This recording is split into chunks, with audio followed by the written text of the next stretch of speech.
E eu gostaria já de lançar a minha primeira pergunta, vereadora. Gostaria que você falasse um pouquinho sobre a sua experiência como evangélica e uma ativista política que se dedica à defesa dos direitos sociais.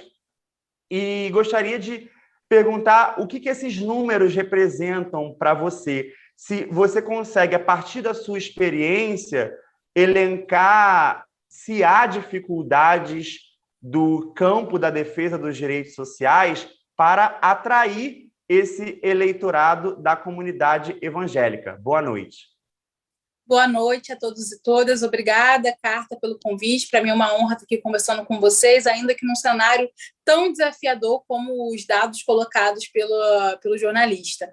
Mas a realidade é que existem diversos fatores que contribuem para essa alta popularidade do Bolsonaro e do bolsonarismo entre os evangélicos, né? Alguns pontos que eu coloco em destaque foi essa cooptação de lideranças. Então, a gente vê, desde a eleição de 2018, com a vitória do Bolsonaro, uma cooptação em que espaços do governo Bolsonaro são ocupados por lideranças expressivas dos setores evangélicos ou que representam essas lideranças, ainda que não sejam pastores de fato, mas que são pessoas desse meio. A gente vê aí Bolsonaro fazendo muitos acenos à comunidade evangélica, quando, por exemplo, a sua indicação ao STF é uma pessoa do segmento evangélico, ainda que das igrejas mais históricas e tradicionais. E a gente vê uma profunda relação entre influenciadores gospels, cantores, pastores, que são esses em grande ascensão na rede social, num diálogo, não é nem um diálogo, uma proximidade muito particular com o governo Bolsonaro.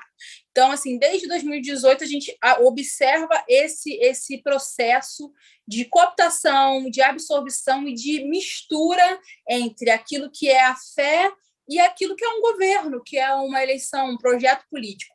Então, muitos evangélicos, a leitura que eu faço, veem no governo Bolsonaro uma representação, né, de uma defesa dos seus valores, defesa da sua liberdade, quando, na verdade, esse direito, por exemplo, da liberdade religiosa, ela não está em ameaça, né, para os evangélicos. A gente não tem aqui no Brasil um histórico de perseguição de evangélicos, como tem um caso das religiões de matriz africana, mas isso constantemente é colocado na mesa para intimidar, para trazer esse medo, né, de criar um inimigo, que o avanço dos direitos humanos, o avanço do progressismo, ele é uma ameaça aos evangélicos, quando, na verdade, no período que nós tivemos um governo vinculado ao campo da esquerda, foi o período que os evangélicos mais cresceram no Brasil, né? A gente viu um boom, uma ascensão muito grande. Então, eu gosto de colocar 3 fatores, assim, resumindo.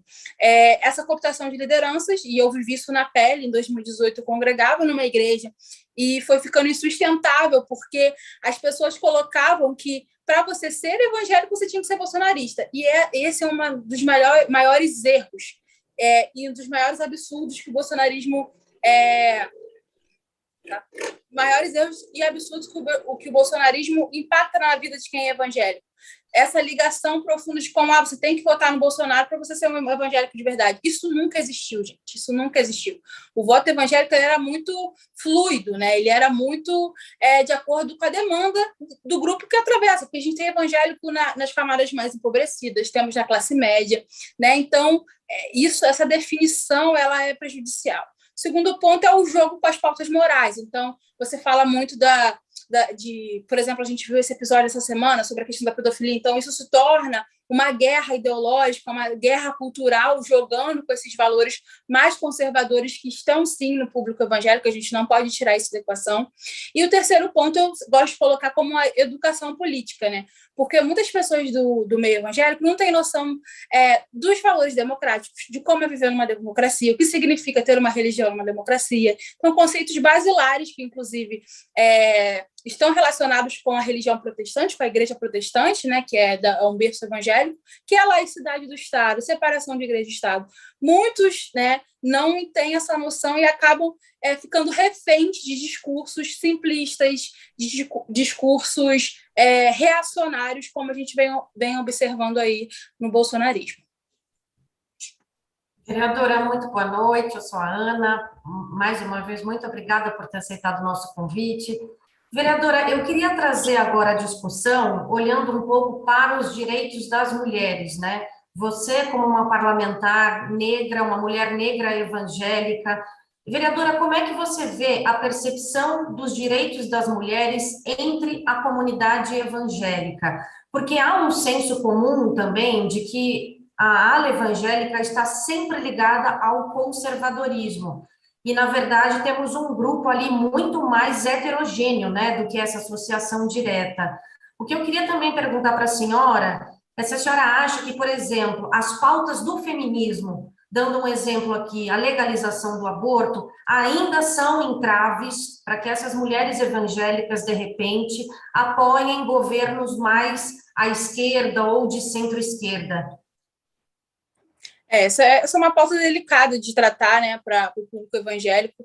Eu acho que, sim, a gente não está falando de um evangélico, não existe um evangélico no Brasil. Tanto é que, se existisse, talvez a pesquisa, essa aprovação do Bolsonaro seria ainda maior. Então, a gente pode dizer que existem vários públicos, vários olhares. Então, dentro do evangelicalismo, eu gosto muito de deixar isso claro quando eu estou em alguns espaços progressistas, como esse que a gente está agora, que existe o neopentecostal, existe o pentecostal, existem as igrejas tradicionais históricas, são muitas linhas, né, dentro do evangelicalismo, várias ramificações. A gente não é como a Igreja Católica, que tem uma voz una e tudo mais. E aí, nessa história, por exemplo, quando a gente vai falar de direitos reprodutivos, a discussão sobre contraceptivo, sobre planejamento reprodutivo, ela não era uma discussão polêmica no meio evangélico, mas a gente vê, com a ascensão do reacionarismo, um discurso muito perigoso, um discurso sobre a mulher não ter liberdade sobre o seu próprio corpo, liberdade para trabalhar.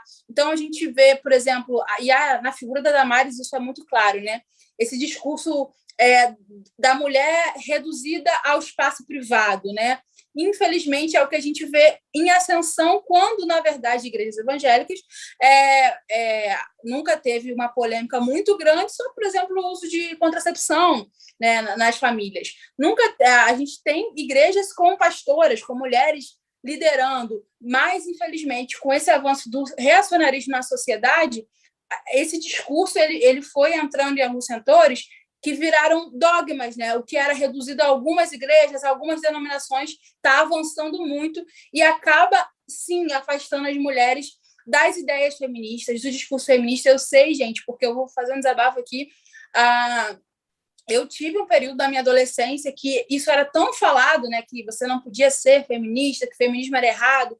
Essa demonização do movimento, ela é tão feroz que, em alguns momentos, você pergunta: será que realmente a gente pode defender o feminismo? Será que realmente que o feminismo é algo positivo? Então, hoje, esse discurso político bolsonarista, assim como um discurso teológico e doutrinário de supressão de direitos das mulheres, de liberdades básicas, ele vem avançando muito, e isso afasta, sim, as mulheres das pautas históricas do movimento feminista. E aí, falando especificamente da descriminalização do aborto, é um debate que não, hoje, de verdade, é um dos debates mais difíceis de fazer, porque em torno dele vem muito uma questão que não é da saúde pública, mas é uma questão que acaba indo para o moral, para uma pauta que é rasa ainda. Então, hoje, por exemplo, para vocês terem uma noção, a gente já tem direitos garantidos, como, por exemplo, as mulheres podem fazer a interrupção da gravidez em caso de estupro. Até isso está sendo questionado. E um evento que mostra isso foi aquele evento que a Damares foi atrás da garotinha,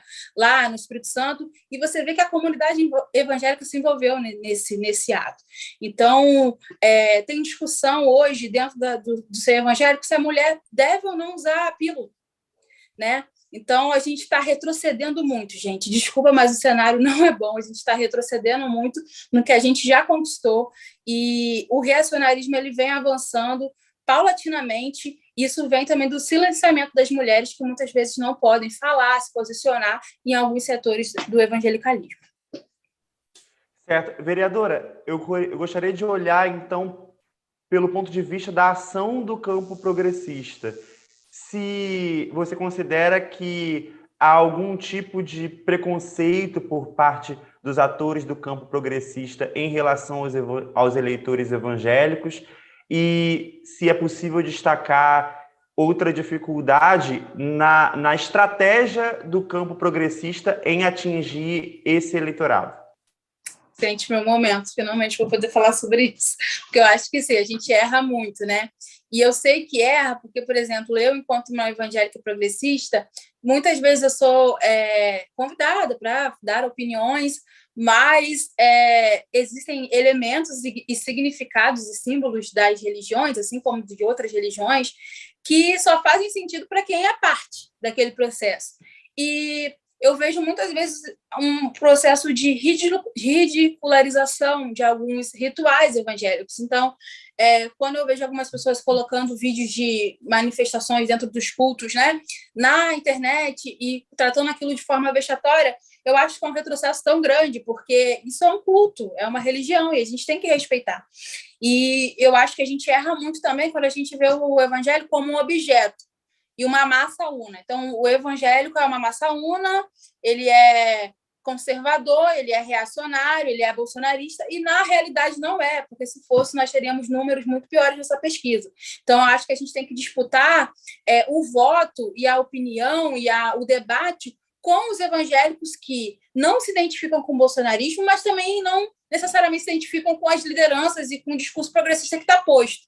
Então, acho que é fazer essa disputa de entender que o evangélico é um povo plural, que na sua base tem mulheres e mulheres pretas periféricas, que a igreja tem extremamente muita relevância nas periferias, que elas trazem, na verdade, um sentido para a vida das pessoas no mundo que tem um sistema produtivo capitalista, que é uma máquina de moer gente. Muitas vezes a religião, o evangelicalismo significa um abraço, um sentido, um propósito para a vida das pessoas, que é cada dia mais difícil. Então, eu acho que entender a relevância, o papel da religião na vida das pessoas, e aí, inclusive, do evangelicalismo, é importante. Não achar que é só um fator alienante, mas que é, assim, um fator de sentido, de produção de significado para a existência. Acho que quando a gente caminha para isso é importante.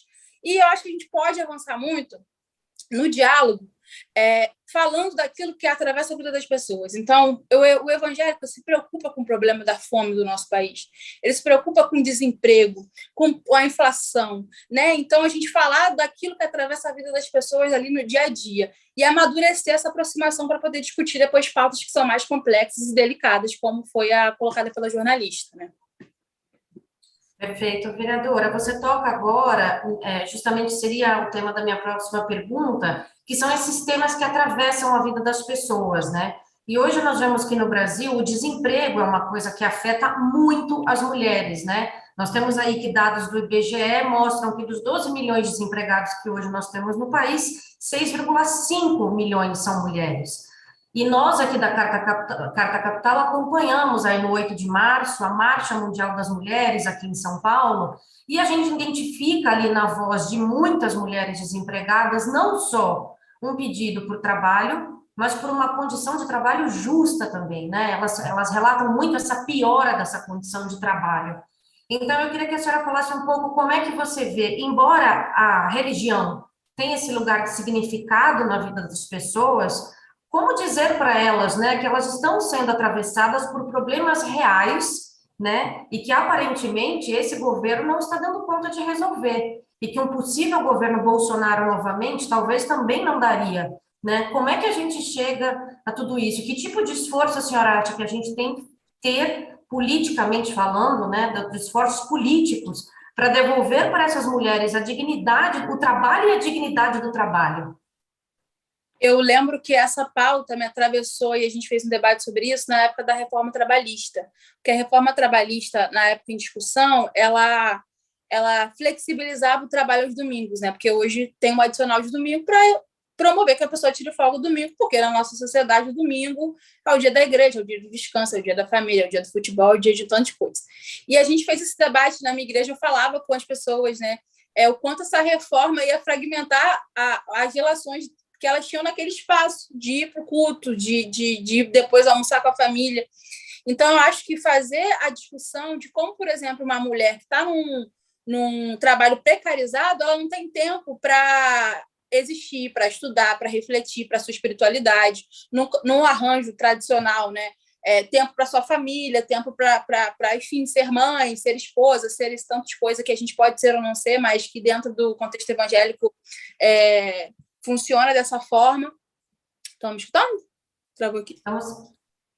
Então, eu acho que fazer de forma prática o debate da vida, né? O debate da existência, que quando a gente está falando de direito trabalhista, de acesso à previdência, gente, isso é grave. Eu, como vereadora, vejo tantas mulheres num limbo, que não conseguem se reinserir no mercado de trabalho, mas também não estão na idade de aposentar, e isso gera problemas de saúde mental, de adoecimento físico também. Então, trazer para o evangelho, para a realidade da vida que atravessa eles, que muitas vezes aquela liderança que está lá distante, que às vezes sobrevive, né, pelo meio evangélico, não sabe, porque ela sobrevive muitas vezes o que acontece ali da economia que tem no meio gospel, porque existe uma economia no meio gospel. Mas o trabalhador, ele precisa do tempo de qualidade de vida, ele precisa de tempo de espiritualidade, ele precisa de um salário digno para poder sustentar a sua família. A trabalhadora precisa de um salário digno para poder sustentar a sua família. Então, esse debate funciona, assim, é o que eu tenho feito. A gente fez muito esse debate na construção do nosso projeto, a gente falava de direito à cidade, de mobilidade urbana, e a gente conseguiu engajar nesse processo muitas pessoas do meio evangélico que não necessariamente tinham uma identificação com um partido de esquerda, mas que tinham a identificação com essas pautas dos direitos sociais, né, com a garantia da educação, da cultura, da saúde.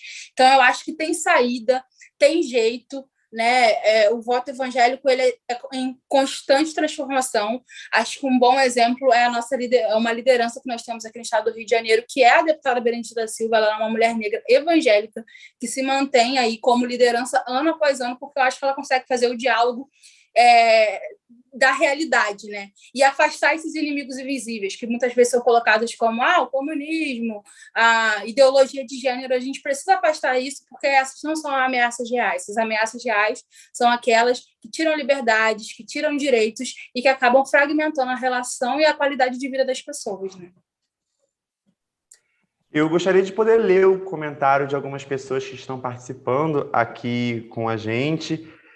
A gente tem uma série de pessoas falando aqui, o Matheus Guima dizendo que esse papo está sendo bom demais, o Antônio Inácio dizendo parabéns às mulheres que fazem a diferença na política, são conscientes do seu papel na vida política. Outras pessoas aqui fazendo elogios à vereadora, o Rafael dizendo arrasa, Isa. A gente tem gente perguntando sobre possível oposição no núcleo evangélico pela vereadora criticar o presidente Jair Bolsonaro. Ela já falou um pouquinho sobre isso aqui na entrevista também. Eu gostaria de poder encaminhar essa entrevista já para o final, mas gostaria de poder fazer uma pergunta voltando para o tema das eleições, porque o partido a qual você pertence, né, a Rede de Sustentabilidade, está aí em meio a uma série de tratativas para poder saber como vai se posicionar nas eleições presidenciais, e as eleições presidenciais estão bastante polarizadas, né? A gente está vendo uma polarização muito forte e que certamente deve estar ali presente nos debates locais também, né? Eu gostaria de perguntar qual é a sua impressão sobre a posição que o seu partido deve está adotando agora na eleição desse ano, e como você deve lidar com esse assunto, com as pessoas à sua volta, com as pessoas que você tem contato. A gente está passando por dois processos, né? Tanto essa questão da discussão de posicionamento para a executiva e também a possibilidade não, a rede já aprovou a Federação com o PSOL, né? Que nós teríamos esse novo arranjo caminhando junto com o pessoal a nível nacional. Então, esse é um ponto que eu acho que a sua pergunta passa muito por isso. E o segundo ponto é que eu não acho que a gente vive uma polarização. A gente vive democracia e ditadura, civilização e barbárie. Então, diante disso, eu acredito, e esse vai ser o meu posicionamento, que o projeto de país, ou o projeto de poder, de governo, que tem a possibilidades reais de bater de frente com o que está posto pelo bolsonarismo, e no início da minha fala eu coloquei o quanto isso é prejudicial para as questões tanto espirituais quanto materiais da população e do povo que eu faço parte, que é o evangélico, ao ponto de que muitas pessoas estão deixando as igrejas porque o ambiente está insustentável no sentido de perseguição, de mal-estar, de incômodos e de retrocesso naquilo que é constituído e construído até pelo próprio evangelho. Então, assim, diante disso, eu acho que o posicionamento da rede ele vai ser aberto, a gente vai ter lideranças com posicionamentos diferentes, mas o Randolph vem aí adotando um protagonismo muito interessante em fazer um diálogo com a candidatura posta pelo PT, em discussão pelo PT, e eu acho que a possibilidade da gente bater de frente com a barbárie vendo aquele projeto que tem mais possibilidade de vencer o bolsonarismo, e acho que esse deve ser o caminho a ser adotado. No entanto, a gente tem aí várias celeumas, né, entre a nossa grande liderança, que é a Marina, e o PT, o presidente Lula. Então, eu não sei como isso vai se desdobrar, mas eu sei que eu quero estar do lado do projeto que vai vencer a barbárie que a gente vem enfrentando no nosso país. Vereadora, eu queria até aproveitar o seu comentário agora sobre pessoas saindo da igreja para ler o comentário da Li, ou do Li. Eu não sei se eu falo com uma mulher ou um homem aqui, mas coloca o seguinte: meus irmãos são evangélicos e nem eles estão mais aguentando ir para a igreja. Eles não entendem porque os irmãos de fé, sendo massacrados na economia, ainda apoiam Bolsonaro. Vereadora, como que você tem sentido isso? Caminhando aí pelas periferias, entre as mulheres negras, como é que você tem sentido essa percepção ainda? Porque as mulheres, mesmo entre os evangélicos, elas não são maioria no apoio, né? A gente sabe que a maioria que apoia o Bolsonaro são homens evangélicos, né? Como é que você tem sentido a percepção dessas mulheres? É possível que elas estejam mais alinhadas a um voto no ex-presidente Lula? Eu acredito que sim, ou no primeiro momento em outras lideranças, mas no segundo turno sim. Por quê? Porque essas pessoas estão percebendo, essas mulheres estão percebendo o empobrecimento das suas famílias, as dificuldades existenciais, a dificuldade no preço das coisas, e principalmente a postura do presidente Bolsonaro no período de pandemia foi um divisor de águas para aqueles evangélicos que têm algum zelo pela vida, né, que é um valor muito importante para nós. Por quê? Porque a gente viu naquele processo o posicionamento do presidente de humilhação, vexatório, de um tom jocoso, de ignorando o drama das pessoas naquele momento, a dor das pessoas naquele momento, e uma postura totalmente omissa, não só omissa, mas ativamente cooperando para que a gente não saísse desse abismo. E aí teve o problema da vacina e tudo mais. Então, acho que esse discurso, essa realidade que está posta, ela impactou muitas pessoas. Porque em 2018, o apoio efusivo e incondicional que foi dado, eu achei que ia crescer mais, assim, ia se tornar maior. Então, se a gente não teve, talvez, um aumento nesse apoio, ou ele fique estabilizado, é muito por essa desconexão entre o que é mínimo para a vida, mínimo para o evangélico, e aquilo que é a postura prática do presidente Bolsonaro. E outro fator muito importante é que a forma que o presidente Bolsonaro usa elementos e significados bíblicos e evangélicos para justificar o seu governo, justificar suas atrocidades, aqueles, né, e aquelas evangélicas que sabem que esse uso é um uso manipulador, acaba despertando. Então, eu acredito que a gente vai ter, sim, esse voto do evangélico não bolsonarista, é um voto que está em disputa, e nós temos que fazer o nosso trabalho de educação, de mobilização e de convencimento. Perfeito. A gente encerra aqui a entrevista com Isa Vicente, que é advogada pela Universidade Federal Fluminense, vereadora pela Rede de Sustentabilidade na cidade de Macaé, no Rio de Janeiro, é evangélica e ativista pelos direitos das mulheres. Muito obrigado pela gentileza de participar aqui do nosso programa, Isa. As portas estão sempre abertas para as suas contribuições. Muito obrigada, gente, pelo convite, um bom debate. Pode me chamar para esses temas e para outros também. E fora Bolsonaro. Muito obrigada, vereadora. Até uma próxima.